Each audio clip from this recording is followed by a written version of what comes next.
Lewis Hamilton didn't hide how he felt after the Saudi Arabian Grand Prix in Jeddah. He came out and said it clearly. It was a terrible experience. He didn't enjoy a single moment of the race. And this wasn't just about traffic or tire problems. It was deeper than that. He looked and sounded more frustrated than we've seen him in years. That's a big deal when we're talking about a 7-time world champion who has seen everything in Formula One. At the same time, his teammate Charles Leclerc was having a great weekend. Leclerc was calm and confident as he finished on the podium, like it was just another regular Sunday race. This difference between Hamilton and Leclerc raised many questions. Is this just early trouble for Hamilton at Ferrari? Or has the dream already started to fall apart? We need to make one thing clear. Lewis Hamilton is not past his prime. This is the same driver who delivered miracles in wet races like Hungary. This is the same man who battled Max Verstappen in unforgettable races at Silverstone. Hamilton has turned difficult situations into victories more times than we can count. But in Jeddah, he looked lost. It was like he was a guest at a party where he didn't belong. Hamilton said it himself. It was horrible. I didn't enjoy it. There was nothing positive to take from the race. He didn't speak in his usual calm, technical tone. He didn't try to soften the blow. He gave us the truth straight. And the truth is that the Ferrari SF25 didn't listen to him at all. Even with all the adjustments, nothing made the car behave better. He said, "I literally tried everything and the car just didn't want to work with me." Now imagine being Lewis Hamilton, a driver used to cars that respond like they're part of his body. Suddenly, he's stuck with a machine that acts like it has its own mind, and it's not in the mood to cooperate. That's frustrating on a whole new level.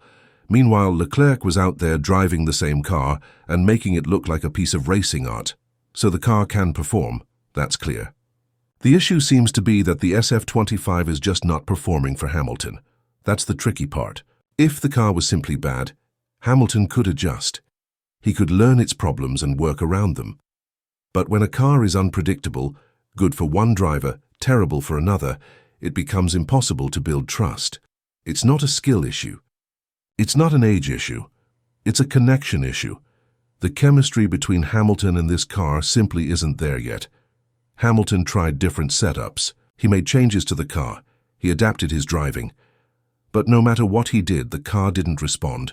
He even said it felt like he was driving in the exact same spot, but the car reacted in completely different ways each time. That's not feedback a driver can use. That's a serious problem, and it's not just about results anymore. It's about how this makes Hamilton look. Everyone in the paddock knows the Ferrari is fast. They've seen Leclerc qualify near the front. So when Hamilton struggles, it doesn't look like a car problem. It starts to look like a driver problem. People start asking, is he losing it? Is he not adapting? Is he still hungry for victory? These whispers get louder with every race, and they hurt, especially for a driver like Hamilton who has built a career on excellence. The question becomes even more painful. Did Ferrari build a car that simply wasn't meant for him? After 2 races, you might say it's just bad luck, but after 3 or 4, people start seeing patterns. Hamilton isn't connecting with this car, and the car isn't connecting with him. In Formula One, there's no time for slow progress. The sport moves fast. It doesn't wait for anyone to catch up. When Hamilton joined Ferrari, the world expected a big comeback story. A legendary driver leaves Mercedes, takes a big risk, and comes back stronger in red. That's the dream. But so far, it's feeling more like a nightmare. No matter how calm Hamilton sounds in interviews, you can hear the disappointment in his voice.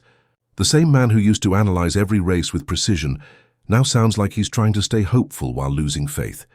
When a driver like Lewis Hamilton says there's nothing positive to take from a race, that's more than a bad weekend.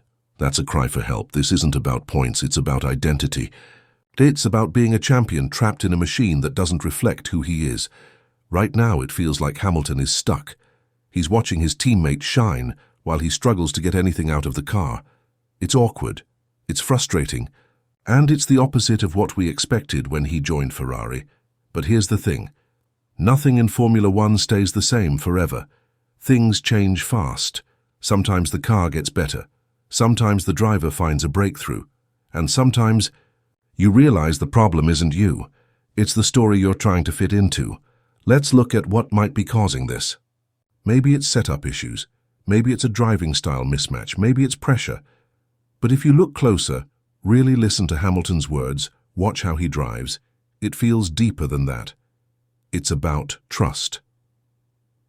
To drive a Formula One car, at the limit, the driver must trust that the car will respond. You brake late not because you want to crash, but because you believe the car will hold.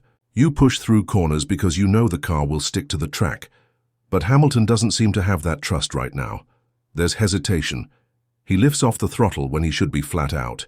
He second-guesses his braking. Not because he's lost his edge, but because he doesn't know how the car will behave. The Ferrari doesn't talk back to him like the Mercedes did. It doesn't give him the feedback he needs. It just does its own thing. And to make matters worse, he's also trying to learn a